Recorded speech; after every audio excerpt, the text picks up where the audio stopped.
Well, good evening. Can you hear the frogs croaking? They say that's, I think something like 3 days after the frogs croak or whatever, you're supposed to start seeding. So we might have jumped the gun a little bit on that because I only heard them last night. I was over across the road. I got those oats done. And now we've got drill set back to as deep as it can go, as far as I understand. And that is these, I'll show you with this one. It's loose. So you just roll this wheel back, I guess. There is a, I do not like this at all, but it is what it is, I guess. I didn't, when I did like a little research on it, I was kind of just left to the impression that basically Seed Hawk, Seed Master, I think they're pretty much the same. They're now, that Seed Hawk I think is now Vatterstad or whatever, but they're basically the same toolbar, and they you know, they were really good precision or independent opener toolbars. So I really did like the New Holland tank, our Flexi Coil 2320. I really like that tank too. So I kind of wanted to stick with the New Holland tank for some odd reason. I don't know why. I won't in the future because they're all good now. I mean, it's nothing against New Holland. They're just all good. But this is what I wanted. I wanted a Seedmaster toolbar with a New Holland tank. One thing though I didn't know was the openers. You have to adjust every single one. So you got to crawl under here with a big wrench and loosen this off, and then put that tool on there. And there's notches on here on the inside. Every notch I think is 1/4 of an inch. So you kind of move it forwards and backwards, and then that'll be how much how much you get to up and down right before your packing pressure plays out. So these are all set now to as deep as they go, which that last notch is 1.5 inches. And that's what we're going to seed our peas with. We sometimes even seed our peas deeper than that. And the last time we seeded peas with this, when we did that, we just switched it and we put the peas through the front, because the front goes 3/4 of an inch deeper. So then you get to your a little over 2 inches. I'm not sure if we're going to worry about that this time, because we're going to direct seed those peas. So as long as it's going in the dirt, should be enough moisture and everything right there. But that's that. The real reason this is parked here is because when I finished up, I got that 24-volt alarm again. I did check across the fuse. It is getting 24 on both sides of that F205 fuse. So that equalizer is obviously not the problem. I got the batteries in on the charger, and usually when there's something wrong, one of those yellow lights will turn red. So I'm hoping by morning that sensor or that charger has sensed one of them batteries is no good, and then Corey can run to town and grab a new set of batteries. Those batteries are getting to be like, I don't know, maybe 10 years old. So I don't know how long we've had this thing. Could have had it for 10 years. But yeah, the other one is because there's a part of this manifold is washed out, I think, or whatever you want to call it, because you can see there's wheat on there, which shouldn't be. But when I pushed the button when I was seeding oats to get charged all these lines and get oats through them all, the oats sprayed out of here. So I got to peel this off and just have a look in there, and that's what I'm going to do right now. So we aren't we're still not burning the midnight oil here. We're still just kind of enjoying life. Nobody was out yesterday doing really anything. I did see the oats, but the kids had a bunch of stuff at the school, and then my niece had something. So anyways, everybody was gone yesterday, which was fine. And then today was well, today's over. It's 7:30, so that's that. I'm gonna get this apart, and then probably next video we'll have a look and see what was wrong. All right, so now we've got some of this manifold apart anyways, and we are looking, look at, so when I was here, I would push the calibrate button and that would start the meters turning, and then the fan would blow the seed down, right, and get it to the openers, and then I could walk around on my way back to the tractor and just, you know, visually make sure everything was working. And then the last couple times that I did that, I noticed oats or wheat or whatever was spraying out. So from right around here. But look at that. Those are holes that aren't supposed to be there. So obviously that's where my grain was coming from. So luckily, these two are not used because this is not an 8-run drill. It's a 5-run drill. So those 3 were used and these 2 are used. So what I'm going to do, I'm going to switch them. I'm going to pull these off and put them over there because these are basically brand new. This one's also new. I should, while I got that off, I guess I'll check those other ones and make sure that they don't have holes as well. There was nothing coming out there, so I think they're good. And then I will have to order a couple more of these because, yeah, that's not good. That's not good at all. I've had them before wash down in here where, like, you can flip this around so it becomes double shoot or single shoot. I've had them wash in there before. And with the monitors that I have when they're in rate mode, I know lots of monitors do this. I'm not advocating for mine, but when you put it into rate mode, it would actually tell you. And that's how I knew that that was washed out, because I had it set for canola, I think at 5 pounds or whatever. And I'm trying to rationalize in my head how this went. Anyways, I think the fertilizer was getting down there in with the canola seed. That was it was another drill. It only had 2 tanks. So for whatever reason, or maybe the canola was washing out and most of it was going down with the fertilizer. So anyways, those monitors, they turned yellow right away, or I can't remember what color they turned, but they turned a color anyways. So I was like, well, that's worth all the money right there just for that, because I knew I wasn't plugged. I knew this, that, and the next thing. And I came back and I looked, and yeah, this little flapper had a hole washed in it. So when it would go down there anyways, no matter what position it was in, if that makes sense. But anyways, I'm going to, this is all impossible to do with one hand. So I'm going to put my phone down. I'm going to switch these 2 over there. I'm going to check those 3. And yeah, if that's all good, I'll just put it back together. And then looks like that's got a similar boot back there. That would be harder to get off though. You'd have to take that. Anyways, hopefully those ones aren't washed. That's the tank I seed canola with because it's a smaller tank. So very little product goes through there. So they should be good. This seed one takes the worst beating, and then the fertilizer one at the back, you can see there is no option. It just has to go right into the steel line. So anyways, let's enough of yammering, and let's put this back together. Well, good evening, folks. It's now 10 after 11. I've actually been talking to Mr. Farming with Treasures on the phone for a solid like 2 hours about all things farming.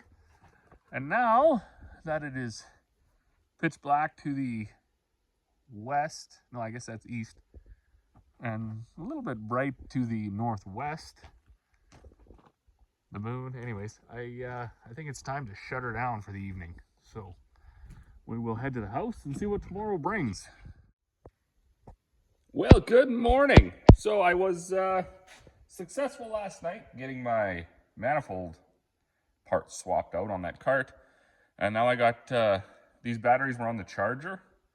So after a few days of going, you get your low 24-volt system flash. I put them on at the same time. You can see one is green and one is yellow. I was actually hoping this morning one was going to be red, because when the batteries are wrecked, one usually, that's how usually what happens, it turns red. So because it's not, what we're going to do is we're just going to unhook this stuff, and we're going to see with this battery tester. I don't think these always work that well on like after a fresh charge, but we'll just see what pops up. So we got 13.2 crank, battery test, regular cold cranking amps. I think these are 850. Where does it say that? So dusty.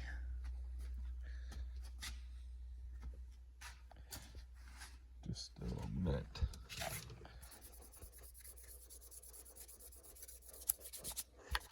Full up there, okay. 850. All right. Let's give her a test.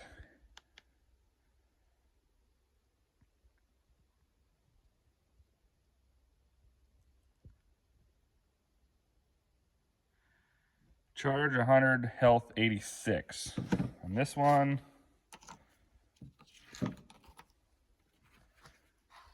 1266. Battery test. I was too stupid to even see which one was yellow and which one was green.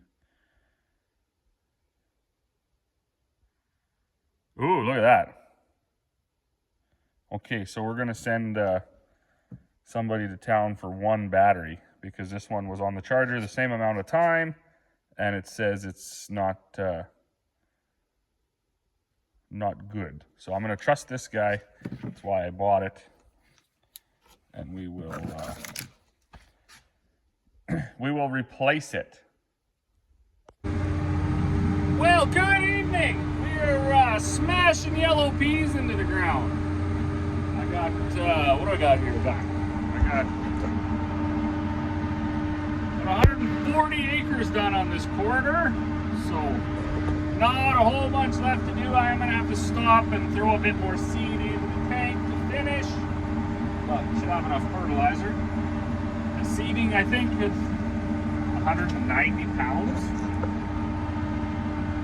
Let's see here. I don't get to leave it on that screen anymore because I gotta leave it on this one now. Because this drill has a foot switch that controls the opener. So you click the foot switch, the openers go up. You make your turn, you click your foot switch, the openers go down. The other day, I clicked it and nothing happened. And also, when you used to click it, this would go from green to red. Now it doesn't do nothing. So I don't know if the foot switch failed inside. I don't even know how to test it.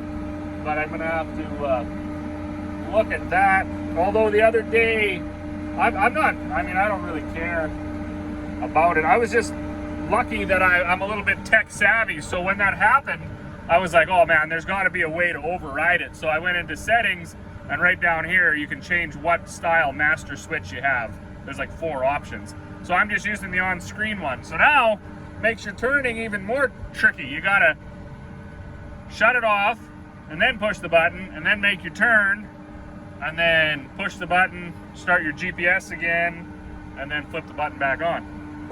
So this drill does not have a master work switch that cuts out when the openers come up.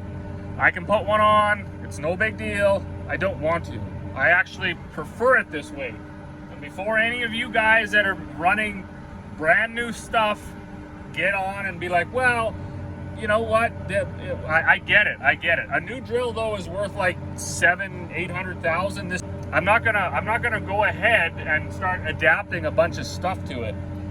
Within the next, I don't know, 6 years, I'll probably look to upgrade it anyways. And then what I upgrade to will have everything all integrated. When I bought this drill, this is kind of what I was looking for. I wanted the New Holland cart with the Seedmaster toolbar. So a neighbor of mine actually had it. He was retiring, and I thought, wow, that just works out perfect. I would not mix and match again. I don't think. I would get a Seedmaster tool and a Seedmaster tank or whatever, right? John Deere. I wouldn't mix and match because after all of this, you know, like with having to toggle through screens and whatnot, I don't really like it. I do like the blockage monitors being independent from the drill. That's just a peace of mind thing. I don't ever have to worry that, you know, if this drill, when it threw itself into calibration mode 2 years ago, I don't know how that would have worked, but, you know, maybe if it was all integrated, the blockage monitors would have maybe known that it was in calibration mode and not turned on or something. So them being totally separate, when I shut that work switch off and these all turn red, I know that it's all working. When this thing does whatever it does halfway through the field and decides to reboot or do whatever, all I got to do is watch this and I know if the cart shuts off, because it's totally totally unrelated to the whole system, or it's not, I guess it's not dependent on the system. It's its own, it's its own thing. And I know for a lot of guys who are running brand new and have all that tech support and dealer service and stuff, they're like, oh man, this guy, he's just making a nightmare for himself. But in my mind, it's not. I like the little bit of redundancy built in. I know that when I push the button, when I flip the switch on, the fact that they're not tied together at all, it's going to, even though the switch is on, if it isn't seating, this thing is going to know. And if it is seating, it's going to know. So if that makes sense or not, I don't care. It makes sense to me. I had to hang some chains there so they could drag in that outside seed row, because I can't see very good to judge that distance, and I need a visual aid out there. It's only 50 feet. Well, it's actually the drill's 50 feet, so that's 25 feet out or whatever. But I can't judge that distance very well. So if I got a marker out there, I know. The GPS has been working a lot better. The dude was out last fall and he updated the sensor or installed some software or whatever. He did some software things, and he actually changed that weren't just going into the monitor and changing a few settings, right? He actually did something. And you can really tell. So it's not 100% yet. It still wiggles and wobbles every once in a while and seems maybe at certain times of the day. But as far as straight forward and straight back, it is light years ahead of where it was last year. So my faith has been restored that the New Holland folks can actually come up with a product that somewhat works. So, but anyways, that's all we've been up to. We haven't seeded yellow peas since like I want to say maybe 2016. We grew them that year.